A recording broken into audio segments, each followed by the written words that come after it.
नमस्कार दोस्तों, कहानी कास्ट जिंदगी की कहानियाँ में आप सभी का सादर स्वागत है। आज आप सुनने जा रहे हैं इंदु कुमारी की कहानी प्रिंसिपल का टॉप सीक्रेट। जैसे ही दरवाजे पर गाड़ी की आवाज़ सुनाई पड़ी, निम्मी दौड़ कर गई। डॉक्टर ने रिपोर्ट में क्या बताया? आयुष के चेहरे पर उदासी और थकान देखकर निम्मी समझ गई कि इस बार भी निगेटिव ही होगा। बोलो ना आयुष, चुप क्यों हो? क्या बोलूं? अब कुछ बोलने का मन ही नहीं करता। आयुष की माँ रेणु खाना खा रही थी। वह बेटे को उदास देखते ही समझ गई कि फिर गड़बड़ हो गया। आयुष ने थके स्वर में माँ, पिताजी और पत्नी के सामने डॉक्टर का रिपोर्ट पढ़कर सुना दिया। शादी के 5 साल बाद भी आंगन में किलकारियां नहीं गूंजी। पता नहीं क्या होगा। लंबी सांस खींचते हुए आयुष के पिताजी मणि बाबू बोलते हुए मुंह ढककर लेट गए। आयुष भी भारी मन से अपने बेडरूम में जाकर रुआंसा होकर बेड पर चित्त लेट गया। निम्मी ने अपने पति आयुष को समझाते हुए कहा, आप खाना तो कम से कम खा लो। भाग्य में निसंतान ही लिखा होगा तो इसे कौन मिटा सकता है। निम्मी, मुझे छोड़ दो, खाने की इच्छा नहीं है। निम्मी कुछ पल तक तो आयुष के पास ही चुपचाप बैठी रही, फिर वह भी बिना खाना खाए उस रात सो गई। निम्मी को पीसीओएस की बीमारी थी। इस बीमारी में महिलाएं मां नहीं बन पाती। आयुष को जब यह पता चला तो वह काफ़ी निराश हो गया। डॉक्टर ने सलाह दी थी कि संतान प्राप्ति के लिए बस एकमात्र उपाय आईवीएफ ही है।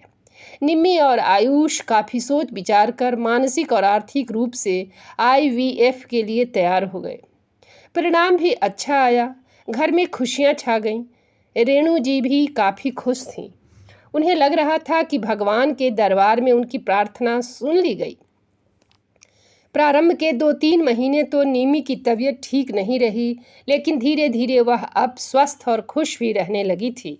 दोनों पति पत्नी आने वाले बच्चे के बारे में तरह तरह की बातें करते नहीं अघाते थे। निम्मी आयुष से पूछती, अगर लड़का पैदा होगा तो उसे क्या बनाना चाहोगे? हंसते हुए आयुष कहता कि मैं तो उसे डॉक्टर बनाना चाहूँगा ताकि वह समाज की सेवा कर सके। अगर लड़की पैदा होगी तो क्या? उसे तो मुझे कुछ सिखाने की ज़रूरत ही नहीं होगी। वह तो मुझे सिखाएगी क्या करना है, क्या खाना है, क्या पहनना है। उसके लिए कुछ करूं या न करूं, वह तो मेरे लिए जान देगी। मुझे कोई दुख देगा उसे वह माफ़ नहीं करेगी।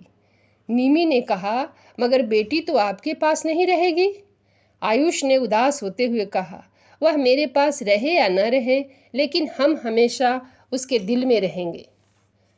हाँ आयुष, यह तो सही कहा। दिन बीतते देर न लगी और घर में लल्ला की किलकारियां गूंजने लगी।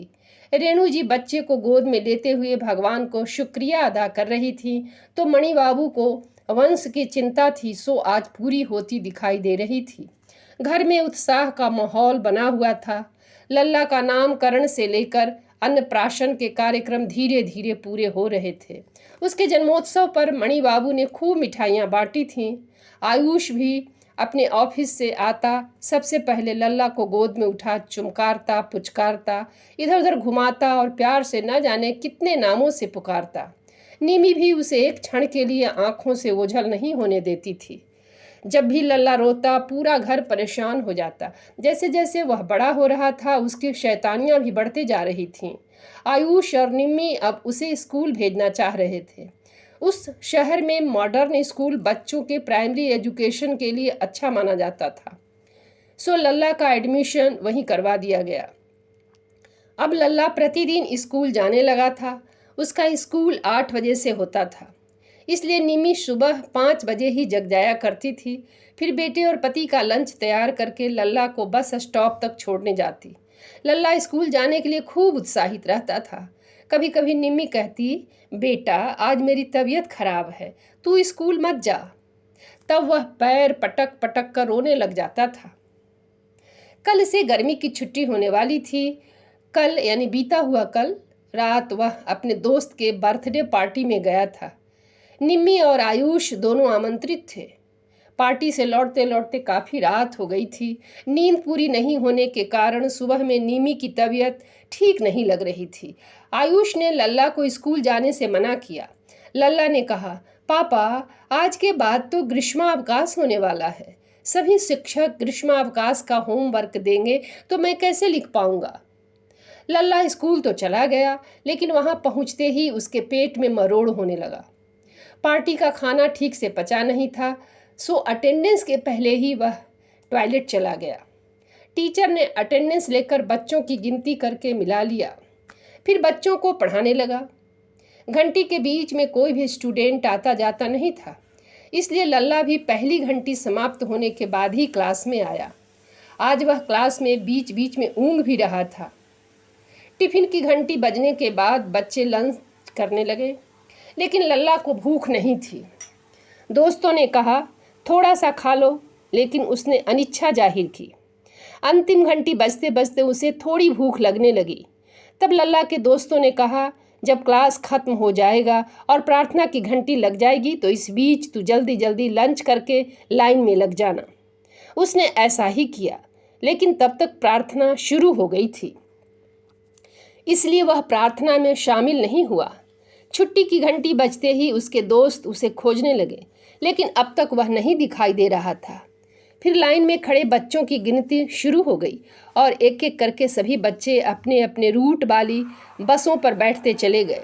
कंडक्टर ने बच्चों की गिनती करके गाड़ी खोलने के लिए सीटी बजाई। निमी बस स्टॉप पर रोज की तरह लल्ला को घर ले जाने के लिए खड़ी थी।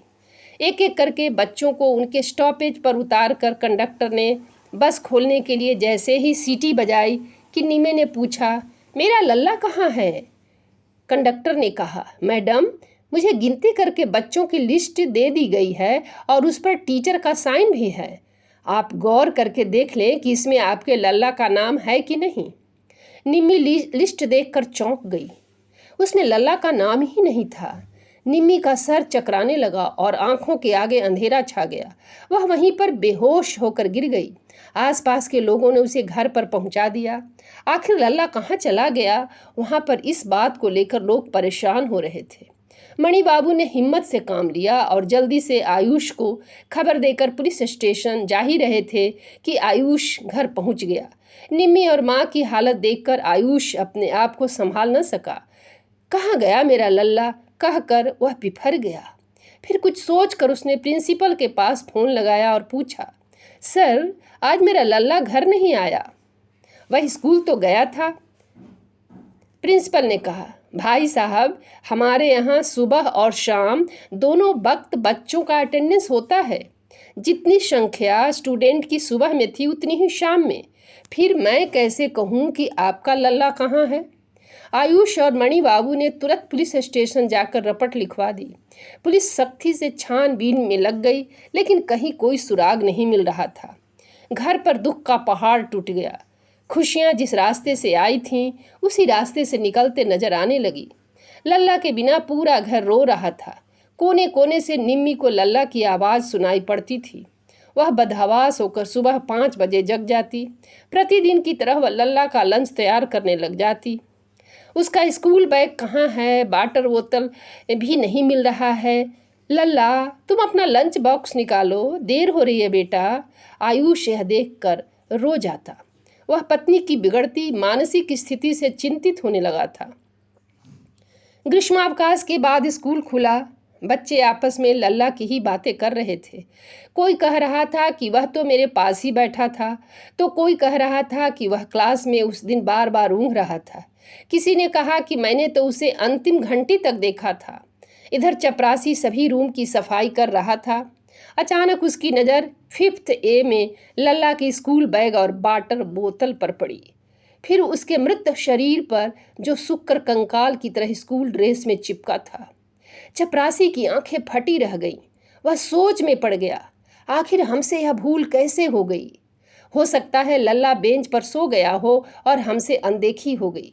फिर चपरासी ने यह बात प्रिंसिपल को बतलाई। प्रिंसिपल तो यह सुनकर अवाक रह गया। उसे याद आई कि स्कूल बंद होने के दिन एक गार्जियन का फ़ोन आया था। इतनी बड़ी गलती छुपाने के लिए उन्होंने चपरासी को सारे सबूतों को मिटाने के लिए कहा।